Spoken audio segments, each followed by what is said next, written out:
Hello everyone, welcome back to my YouTube channel Study point.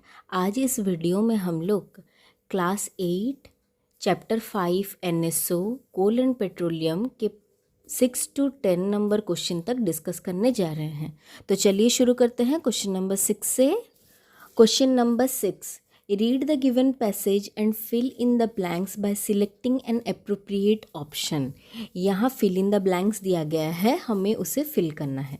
The process of conversion of wood into coal is called as. हमें पता है dead vegetation. Vegetation का मतलब क्या होता है? Plants that is wood only which is converted into coal, that is called as, क्या होगा इसका answer? Carbonisation. There are 3 main varieties of coal which vary in their carbon content. तो ये जो 3 मेन वेराइटी ऑफ कोल हैं, जैसे कि कोल एक है, मतलब उसके 3 एग्जाम्पल्स हैं, सोचिए। तो वो क्या क्या हैं? लिग्नाइट, बिटुमिनस एंड और एक है anthracite.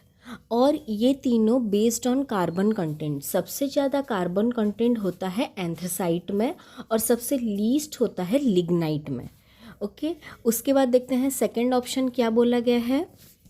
Dash has up to 96% of carbon, dash has about 65% of carbon, while dash has about 38% of carbon। मतलब हाईएस्ट से डिसेंडिंग ऑर्डर में दिया गया है, सबसे ज़्यादा किस में, उसके बाद एंड उसके बाद। तो सबसे पहले आ जाएगा एंथ्रासाइट, उसके बाद आ जाएगा बिटुमिनस और उसके बाद आएगा लिग्नाइट। समझ में आया? तो अभी ऑप्शंस को देख लेते हैं। ऑप्शंस नेक्स्ट पेज में है। तो हम लोगों ने फर्स्ट ऑप्शन किया था कार्बनाइजेशन और उसके बाद एंथ्रासाइट, बिटुमिनस और लिग्नाइट। तो इस हिसाब से अगर हम लोग देखेंगे तो option C is the correct answer. चलिए चलते हैं नेक्स्ट क्वेश्चन, क्वेश्चन नंबर 7 की ओर। Question number 7, read the following statement and state true और false for T for true and F for false. अभी देख लेते हैं कौन सा स्टेटमेंट ट्रू है और कौन सा false. First statement, the crude oil pumped out from a well is black liquid, hence it is called as black gold। ये बिल्कुल सही है। यहाँ पे पेट्रोलियम का बात चल रहा है, that is a crude oil. मतलब उसमें बहुत सारी चीज़ें मिल के होते हैं, इसीलिए हम उसे क्रूड ऑयल बोल के बोलेंगे।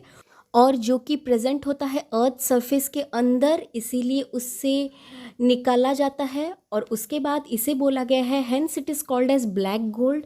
ब्लैक गोल्ड इसीलिए इसे बोला जाता है बिकॉज ऑफ इट्स वैल्यू। इसका वैल्यू इतना ज़्यादा है गोल्ड की तरह, इसीलिए इसे ब्लैक गोल्ड बोला जाता है। तो थोड़ा जान लीजिए। The crude oil is pumped out from A well is called black liquid. They can also be found beneath land, ocean floor. Ocean floor के अंदर भी पाया जा सकता है, नॉर्मल लिथोस्फीयर के ऊपर भी पाया जा सकता है, मतलब सरफेस के ऊपर। There crude oil is extracted with giant drilling machines. और इसे निकाला कैसे जाता है? जाइंट, बहुत ही बड़े बड़े ड्रिलिंग मशीन्स की हेल्प से इसे निकाला जाता है। It is black in colour and is called as gold because of its value. समझ में आया? तो ये फर्स्ट स्टेटमेंट बिल्कुल सही है। अभी सेकंड स्टेटमेंट है crude oil contain different fractions which have different boiling points.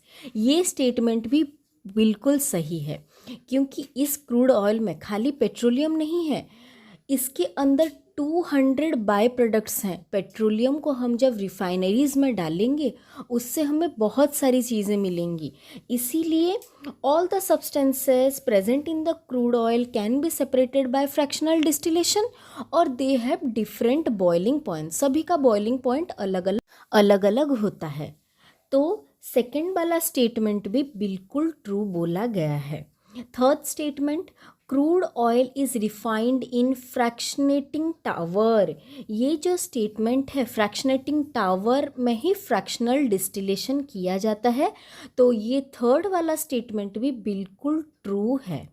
अभी लास्ट स्टेटमेंट को आ जाते हैं। ड्यूरिंग रिफाइनिंग ऑफ पेट्रोलियम, जब पेट्रोलियम को रिफाइन किया जाता है, the fraction with lowest boiling point condenses at the bottom of the fractionating tower. तो यहाँ पे बोला गया है जब फ्रैक्शनेटिंग टावर में सारी मतलब पेट्रोलियम क्रूड पेट्रोलियम को डाला जाएगा तो सबसे लोएस्ट बॉइलिंग पॉइंट वाला थिंग, सबसे लोएस्ट बॉइलिंग पॉइंट जिसका होगा, it will condense at the bottom of the fractionating tower. उस फ्रैक्शनेटिंग टावर के अंदर ये सबसे नीचे आएगा। बट ये स्टेटमेंट गलत है क्योंकि during the refining of petroleum the fraction with highest boiling point, सबसे ज़्यादा बॉइलिंग पॉइंट जिसका होगा, it condense at the bottom of the fractionating tower.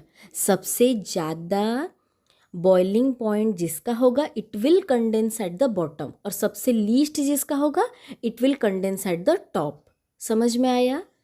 तो 3 ट्रू और लास्ट वाला फॉल्स, तो ऑप्शन डी हो जाएगा हम लोगों का करेक्ट आंसर। चलिए चलते हैं नेक्स्ट क्वेश्चन, क्वेश्चन नंबर 8 की ओर। क्वेश्चन नंबर 8 आप लोगों के लिए इजी वाला क्वेश्चन है। Petroleum natural gases are often found together as large deposits deep inside the earth crust.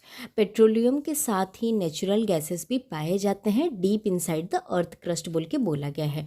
What is the correct order in which they are present in the earth? कौन सा correct order है?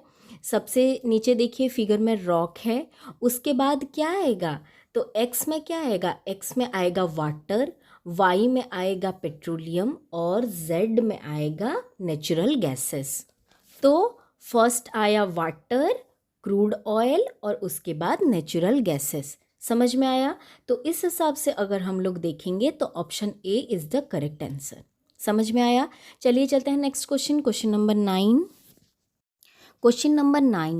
Which of the following represent the correct decreasing order of boiling points of the given fraction? Decreasing order मतलब सबसे बड़ा वाला पहले और सबसे लीस्ट वाला लास्ट में। तो क्वेश्चन नंबर 9 को देखते हैं। तो पहले ऑप्शन में दिया गया है हेवी ऑयल, उसके बाद केरोसिन, गैसोलीन, पेट्रोलियम गैस। पहला ऑप्शन ही करेक्ट है। इसके लिए पहले हेवी ऑयल का सबसे ज़्यादा बॉइलिंग पॉइंट होता है, फॉलोड बाय केरोसिन, गैसोलीन और पेट्रोलियम गैस। तो ऑप्शन ए हो जाएगा हम लोगों के लिए करेक्ट आंसर। इस वीडियो का last question, question number 10। Match the column and select the correct option from the given codes. हमें मैच करना है। तो देखिए पहले क्या दिया गया है? पहले दिया गया है पेट्रोलियम गैस। पेट्रोलियम गैस किस चीज़ में यूज़ किया जाता है? It is used as fuel for cooking and heating. तो पहले आ गया ऑप्शन पी 3 के पास जाएगा। उसके बाद kerosene, kerosene is used as fuel for jet aircrafts. उसके बाद पेट्रोल, पेट्रोल मोटर व्हीकल्स में यूज़ किया जाता है, मोटर फ्यूल। और bitumen for paving road surface. मैंने बोला था कोल्टार के साथ साथ अभी एक petroleum product that is bitumen भी यूज़ किया जाता है। तो इस तरह से हम लोगों ने क्वेश्चन नंबर 6 to 10 को डिस्कस कर लिया है। आप लोग भी एक एक बार देख लीजिएगा और कर लीजिएगा। Thank you for watching, take care.